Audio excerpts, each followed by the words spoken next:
నమస్తే, welcome to city news. నేను సునీత. కర్నూలు నగరంలోని బీఏఎస్ కళ్యాణ మండపంలో జరిగిన భారతీయ యువ మోర్చా కార్యక్రమంలో రాష్ట్ర అధ్యక్షులుగా సునీల్ కుమార్ రెడ్డి గారు బాధ్యతను చేపట్టారు. ఈ కార్యక్రమంలో మాజీ రాజ్యసభ సభ్యులు టీజే వెంకటేష్, రాష్ట్ర అధ్యక్షులు మాధవ్ పాల్గొన్నారు. భారతీయ జనతా పార్టీ యువ మోర్చా అధ్యక్షునిగా సునీల్ రెడ్డి ప్రమాణ స్వీకారం స్థానిక బీఏఎస్ కళ్యాణ మంటపంలో ఘనంగా జరిగింది. ఈ కార్యక్రమానికి ముఖ్య అతిథులుగా రాజ్యసభ మాజీ సభ్యులు టీజీ వెంకటేష్, బీజేపీ రాష్ట్ర అధ్యక్షుడు PVN Madhav, Adoni MLA Parthasarathi, BJP నేతలు విష్ణువర్ధన్ రెడ్డి, చంద్రమౌళి, పురుషోత్తం రెడ్డి, టీడీపీ పాలక మండలి సభ్యులు భానుప్రకాష్ రెడ్డి, శ్రీశైలం పాలక మండలి చైర్మన్ రమేష్ నాయుడు, బీజేపీ మాజీ జిల్లా అధ్యక్షుడు రామస్వామి తదితరులు పాల్గొన్నారు. ఈ సందర్భంగా రాజ్యసభ మాజీ సభ్యులు టీజే వెంకటేష్ మాట్లాడుతూ, రాయలసీమ వెనుకబాటుతనాన్ని తొలగించి సర్వత్రా అభివృద్ధి చేసేందుకు బీజేపీ ఆధ్వర్యంలో డిక్లరేషన్ చేశామన్నారు. దానిని అమలుపరుస్తే రాయలసీమలో త్రాగు, సాగు నీటికి ఇబ్బందులు లేకుండా ఉండటంతో పాటు ఎన్నో పరిశ్రమలు ఈ ప్రాంతానికి వచ్చి ఇక్కడి వారందరికీ ఉద్యోగ, ఉపాధి అవకాశాలు ఉంటాయని అన్నారు. సమైక్య ఆంధ్రప్రదేశ్లో తాను మంత్రిగా ఉన్నప్పుడు గుండ్రేవుల ప్రాజెక్టుకు సంబంధించి డిపిఆర్ను తయారు చేయించామని, కానీ అప్పటి తెలంగాణకు చెందిన వారు అడ్డుకోవడంతో అది ముందుకు సాగలేదన్నారు.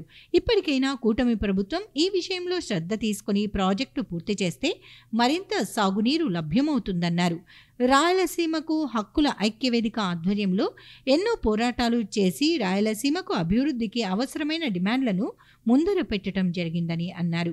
అధికారంలో ఉన్నప్పుడే అన్ని రకాలుగా అభివృద్ధి చేసుకోవటానికి అవకాశం ఉంటుంది కాబట్టి ఉద్యమాలు చేయాల్సిన అవసరం ఉండదు అన్నారు.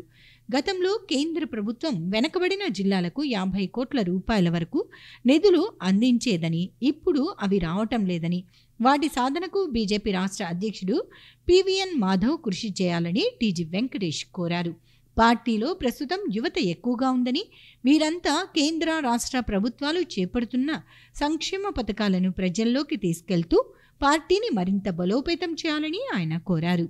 అనంతరం బీజేపీ రాష్ట్ర అధ్యక్షుడు పివిఎన్ మాధవ్, బీజేపీ నాయకులు విష్ణువర్ధన్ రెడ్డి, ఎమ్మెల్యే పార్థసారథి తదితరులు మాట్లాడుతూ, రాష్ట్రంలో బీజేపీని బలోపేతం చేయటంలో బీజేవైఎం కీలక పాత్ర పోషించాలని చెప్పారు.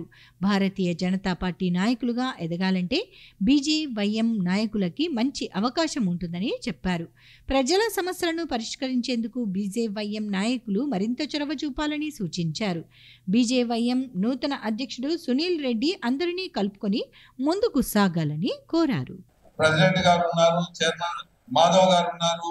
మనకి ఈ ప్రాంతానికి ఒక 50 కోట్లు ఇచ్చేవాళ్ళు బ్యాక్వర్డ్ సెంట్రల్ గవర్నమెంట్. దాన్ని ఏమైనా రివైవ్ చేసేదానికి అవకాశాలు ఉన్నా, లేకపోతే స్పెషల్ ఫండ్ గా రాయలసీమకి ఇచ్చినా మేము ధన్యవాదాలు తెలియజేస్తున్నాం. ఎందుకంటే ఆ స్పెషల్ ఫండ్ కొన్ని ప్రాంతాలకు అవసరం లేకుండా అవి వస్తూ ఉండింది కాబట్టి అందరికీ నిలబడిపోయింది.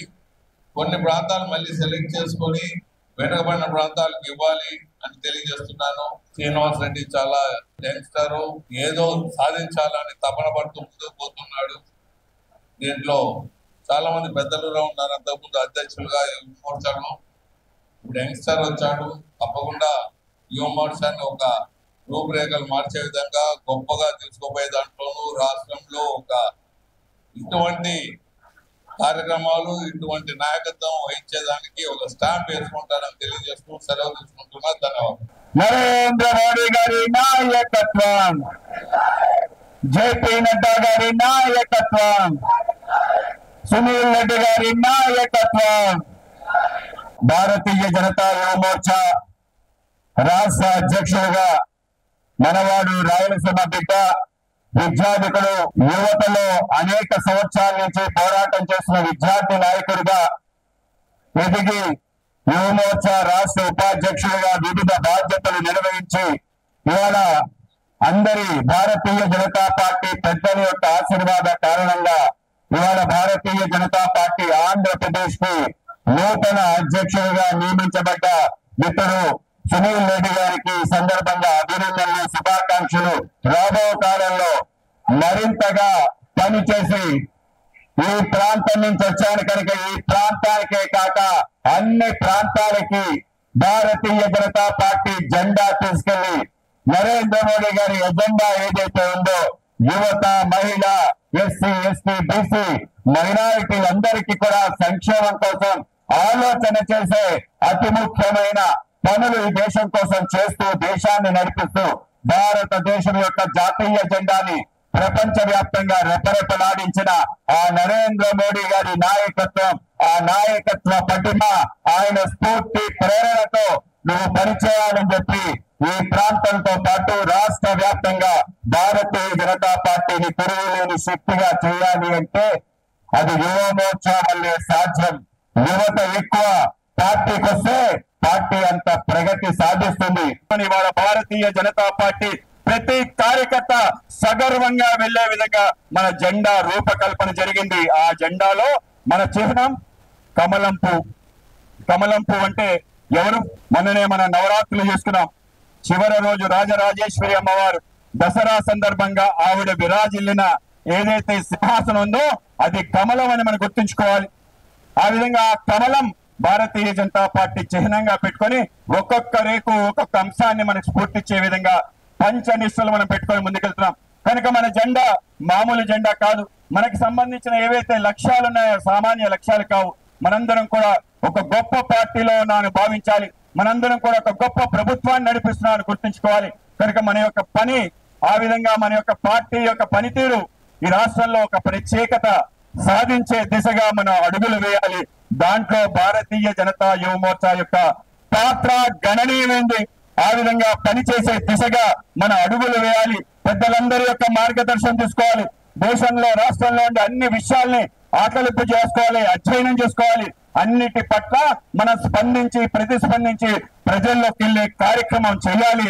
ఆ విధంగా భారతీయ జనతా యువ మోర్చా అగ్రేసరగా ఉండి ముందుకెళ్లాలి. ఆ విధమైన ఒక బృహత్తర ప్రణాళిక, బృహత్తర యొక్క కర్తవ్యం, అటువంటి బాధ్యత మీరు నిర్వహించాలని చెప్పి నేను సునీల్ కుమార్ రెడ్డి గారిని కోరుతూ శుభాకాంక్షలు అభినందనలు తెలియజేస్తూ ఈ నెల 16వ తేదీ జరగనున్న ప్రధానమంత్రి నరేంద్ర మోడీ పర్యటనను విజయవంతం చేసేందుకు ప్రతి ఒక్కరూ కృషి చేయాలని రాష్ట్ర మంత్రులు టీజీ భరత్, అనగాని సత్యప్రసాద్, పయ్యావుల కేశవ్, బీసీ జనార్దన్ రెడ్డి కోరారు. ఈ మేరకు నగరంలోని రాష్ట్ర ప్రభుత్వ అతిథి గృహంలో ప్రధాని పర్యటనపై వారు సమీక్షా సమావేశం నిర్వహించారు. నగరంలోని స్టేట్ గెస్ట్ హౌస్లో జిల్లాలో ప్రధానమంత్రి నరేంద్ర మోడీ పర్యటనపై మంత్రులు, ఉమ్మడి జిల్లాల కలెక్టర్లు, ఎస్పీలు, ఎమ్మెల్యేలు, ఎమ్మెల్సీలు, అధికారులు తదితరులతో సమావేశం నిర్వహించారు. ఈ సందర్భంగా రాష్ట్ర పరిశ్రమలు, వాణిజ్యం, ఆహార శుద్ధి శాఖ మంత్రి టీజీ భరత్ మాట్లాడుతూ ప్రధానమంత్రి నరేంద్ర మోడీ బహిరంగ సభ నిర్వహణలో ఎలాంటి లోపాలు ఉండకుండా అవసరమైన అన్ని జాగ్రత్తలు తీసుకోవాలని అధికారులకు సూచించారు. గత అనుభవాలను దృష్టిలో ఉంచుకుని సభను విజయవంతంగా నిర్వహించాలని ఆయన అధికారులను ఆదేశించారు. అనంతరం రాష్ట్ర మంత్రి అనగాని సత్యప్రసాద్ మాట్లాడుతూ జిల్లాలో ప్రధానమంత్రి పర్యటనను ప్రతిష్టాత్మకంగా తీసుకుని విజయవంతం చేయాలని అధికారులను ఆదేశించారు. 3 లక్షల మందితో బహిరంగ సభ నిర్వహించనున్నామని, జీఎస్టీ సంస్కరణలు, జిల్లా అభివృద్ధి గురించి సమావేశంలో వివరిస్తారన్నారు. ముఖ్యమంత్రి కూడా ఈ కార్యక్రమాన్ని ప్రతిష్టాత్మకంగా తీసుకుని విజయవంతం చేయాలని ఆదేశించారని మంత్రి తెలిపారు. కార్యక్రమం విజయవంతం అయ్యేలా అధికారులకు తమ వంతు సహకారాన్ని అందిస్తామని మంత్రి పేర్కొన్నారు. రాష్ట్ర ఆర్థిక శాఖ మంత్రి వర్యులు పయ్యావుల కేశవ్ మాట్లాడుతూ ప్రధాని పర్యటన విజయవంతం అయ్యేలా ఏర్పాట్లు పకడ్బందీగా చేయాలని అధికారులను ఆదేశించారు. వేదిక, బస్సుల ఏర్పాటు తదితర అంశాలపై అధికారులకు తగిన సూచనలు చేశారు. రాష్ట్ర రోడ్లు, భవనాల శాఖ మంత్రి బీసీ జనార్దన్ రెడ్డి మాట్లాడుతూ ఆర్ఎండ్బి, పంచాయతీరాజ్ శాఖల అధికారులు సభ నిర్వహణకు వీలుగా రోడ్ల కనెక్టివిటీ పెంచే విధంగా చూడాలని ఎస్ఈలను ఆదేశించారు. కర్నూలు జిల్లా కలెక్టర్ డాక్టర్ ఏ సిరి, నంద్యాల జిల్లా కలెక్టర్ రాజకుమారి గణియా ప్రధాని పర్యటన ఏర్పాట్ల గురించి మంత్రులకు వివరించారు. ఈ కార్యక్రమంలో కర్నూలు ఎంపీ బస్తిపాటి నాగరాజు, ఎమ్మెల్సీలు బీటీ నాయుడు, బీద రవిచంద్ర, కర్నూలు జిల్లా ఎస్పీ విక్రాంత్ పాటిల్, నంద్యాల జిల్లా SP Sunil Sheoran, Dhone MLA Kotla Jaya Suryaprakash Reddy, Allagadda MLA Bhuma Akhilapriya, Panyam MLA Gowricharitha, Pattikonda MLA KE Shyambabu, Adoni MLA Parthasarathi, Kodumur MLA Boggula Dastagiri, TTD board member Mallela Rajasekhar, KDCC bank chairman Vishnuvardhan Reddy, DCMS chairman Nageshwar Yadav, Valmiki corporation chairman Kapetrala Bojjamma, CM programme coordinator Mantena Satyanarayana Raju, TDP జిల్లా అధ్యక్షుడు తిక్కారెడ్డి తదితరులు పాల్గొన్నారు. ప్రధాని చేపట్టిన జీఎస్టీ సంస్కరణల వల్ల పేద మధ్య తరగతి ప్రజలకు ఎంతో ఊరట లభించిందని రాష్ట్ర మంత్రులు టీజీ భరత్, అనగాని సత్యప్రసాద్, పయ్యావుల కేశవ్, బీసీ జనార్దన్ రెడ్డి అన్నారు. ప్రధాని బహిరంగ సభ ఏర్పాటుకు సంబంధించి స్థల పరిశీలన కార్యక్రమంలో వారు పాల్గొన్నారు. ఈ నెల 16వ తేదీ ప్రధానమంత్రి నరేంద్ర మోడీ పర్యటన నేపథ్యంలో బహిరంగ సభ నిర్వహిస్తున్న సభాస్థలం ఎంపిక కోసం రాష్ట్ర మంత్రులు టీజీ భరత్, అనగాని సత్యప్రసాద్, పయ్యావుల కేశవ్, బీసీ జనార్దన్ రెడ్డి తదితరులు పరిశీలించారు. ఈ సందర్భంగా మంత్రులు, అధికారులు గుట్టపాడు, రాగమయూరి, నన్నూరు టోల్ ప్లాజా వద్ద సభ నిర్వహణ ప్రదేశాల వద్దకు వెళ్లి పరిశీలించారు. ఈ సందర్భంగా ఆర్థిక శాఖ మంత్రి పయ్యావుల కేశవ్ విలేకరులతో మాట్లాడుతూ ప్రధానమంత్రి నరేంద్ర మోడీ కర్నూలు జిల్లాలో ఈ నెల 16వ తేదీన పర్యటించనున్న నేపథ్యంలో ఏర్పాట్లను పరిశీలించామని అన్నారు. దేశవ్యాప్తంగా జీఎస్టీలో అనేక కొత్త రిఫార్మ్స్ తీసుకొని వచ్చి పేదవారికి దాదాపుగా 2 లక్షల కోట్ల రూపాయల భారాన్ని తగ్గించటం జరిగిందన్నారు. నిత్యావసర వస్తువుల ధరలన్నీ తగ్గాయన్నారు. సామాన్యుడు వాడే వస్తువుల ధరల నుండి మధ్యతరగతి వారు వాడే ఫ్రిడ్జ్, ఏసీల మీద కూడా ధరలు తగ్గించటం జరిగిందన్నారు.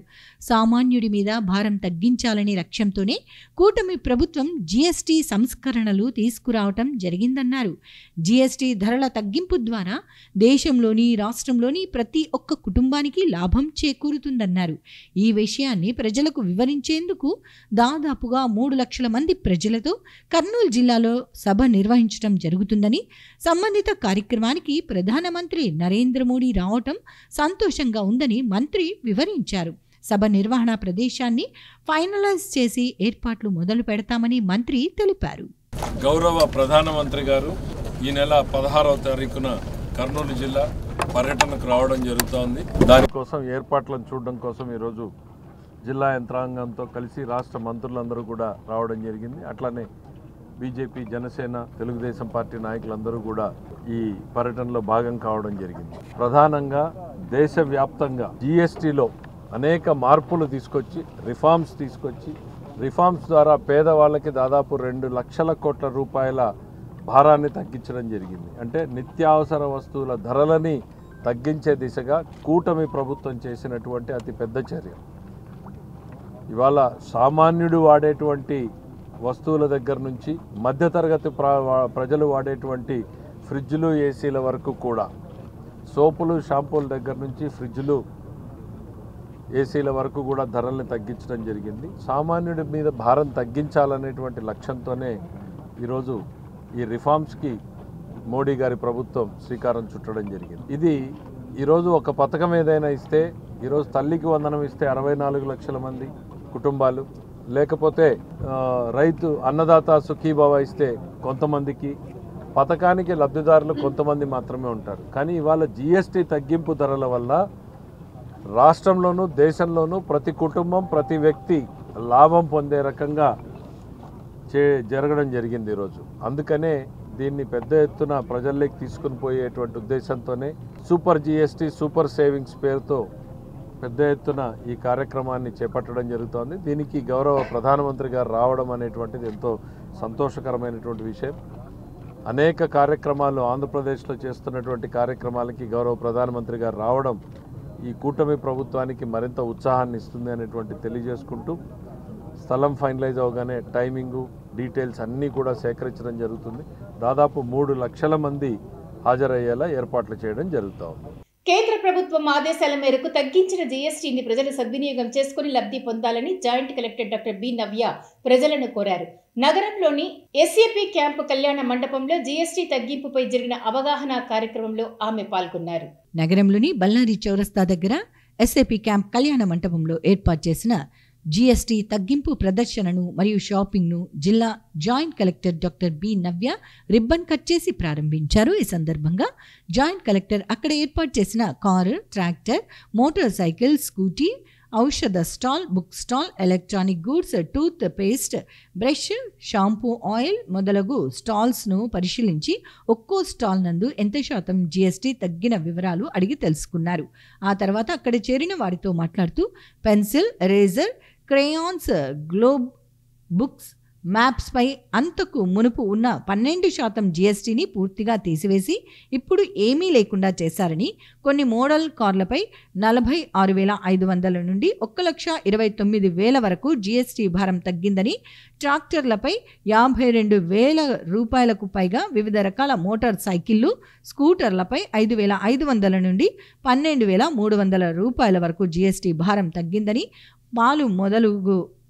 పాలు మొదలగు ఆహార పదార్థాలు మరియు వంట పాత్రలపై 12% నుండి 5% తగ్గించారని, హెయిర్ ఆయిల్స్, షాంపూ మొదలగు వాటిపై 18% నుండి 5% తగ్గించారని, పళ్ళు శుభ్రం చేసుకునే టూత్ పేస్ట్లు, బ్రష్లపై 18% నుండి 5% తగ్గించారని, టీవీలు, ఫ్రిడ్జ్, వాషింగ్ మిషన్, ఏసీలపై 28% నుండి 18% తగ్గించారని, కావున ఈ తగ్గింపు జీఎస్టీ అవకాశాన్ని ప్రజలు సద్వినియోగం చేసుకుని లబ్ధి పొందాలని ప్రజలకు సూచించారు.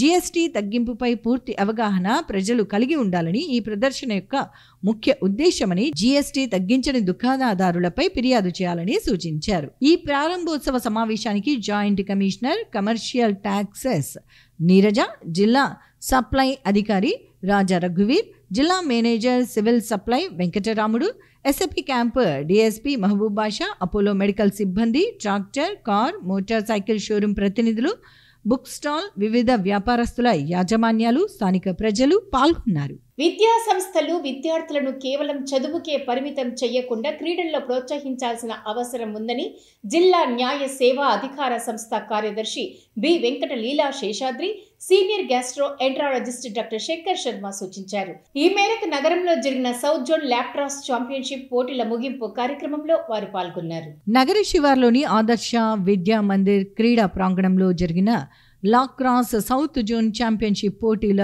ముగింపు కార్యక్రమంలో ముఖ్య అతిథులుగా జిల్లా న్యాయ సేవాధికార సంస్థ కార్యదర్శి B Venkata Leela Seshadri, senior gastroenterologist doctor Shankar Sharma, APSP 2వ బెటాలియన్ డిఎస్పీ మహబూబ్ బాషా తదితరులు పాల్గొన్నారు. ఈ సందర్భంగా వారు మాట్లాడుతూ కర్నూలు నగరంలో 11వ శతాబ్దానికి చెందిన ప్రాచీన క్రీడ లాక్రాస్ సౌత్ జోన్ ఛాంపియన్షిప్ పోటీలను నిర్వహించడం అభినందనీయమని అన్నారు. వినూత్నంగా ఉన్న ఈ క్రీడ అందరినీ ఆకట్టుకుంటోందని వివరించారు.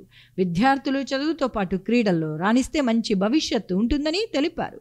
ప్రస్తుతం ఉన్న పరిస్థితుల్లో చాలా విద్యా సంస్థల్లో క్రీడలకు ప్రాధాన్యత ఇవ్వటం లేదని, దీనివల్ల విద్యార్థులు క్రీడల్లో పాల్గొనలేకపోతున్నారని అన్నారు. దేశంలో జనాభా అత్యధిక శాతం ఉన్నప్పటికీ క్రీడల్లో పాల్గొనే వారి సంఖ్య తక్కువగా ఉందని, కారణం ఇదేనని వివరించారు. విద్యా సంస్థలు క్రీడలను ప్రోత్సహించేందుకు మరింత ముందుకు రావాల్సిన అవసరం ఉందని వెల్లడించారు. Sorry to say that I had this game today.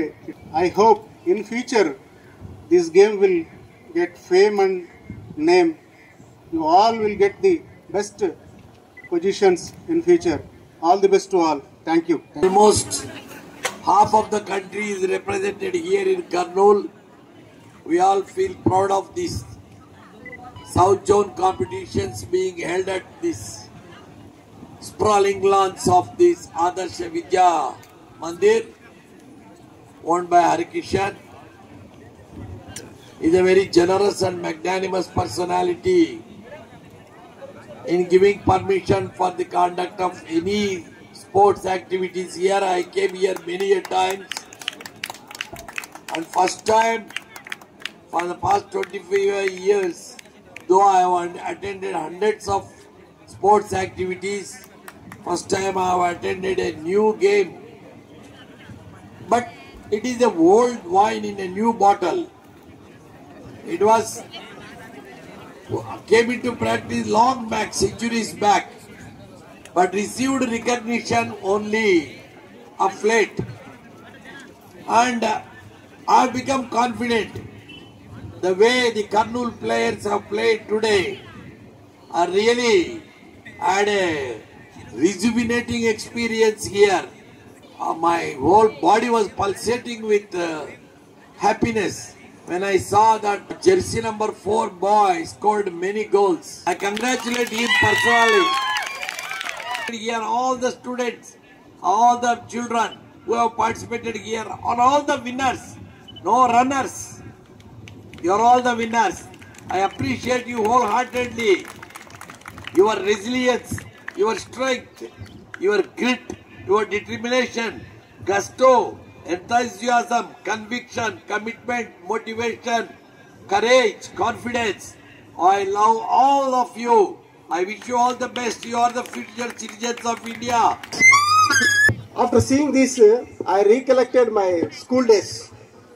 Nowadays, we are seeing that in the schools or colleges, there is no period for PET sports. At least one period is not there. Is it true or not? No, only who are interested in the sports are coming. Now, India is having a most population. Why representation in the international or national program? Why the participation is very less? Have you think any time? Please see, because we are all aware that in the schools or colleges nowadays are busy with studies and going other activities, not with the sports. So I am representing on behalf of District Legal Services Authority. Though I am attending this type of program, this is the first time. Whenever I will go to the schools or colleges, next time I will ask the school and college authorities to make it one period as a subject, as one activity by seeing you all. ఇవి ఇవాల్టి city news updates. రేపు ఇదే సమయానికి ఇక్కడ ఇలాగే కలుద్దాం. Until then keep watching city news.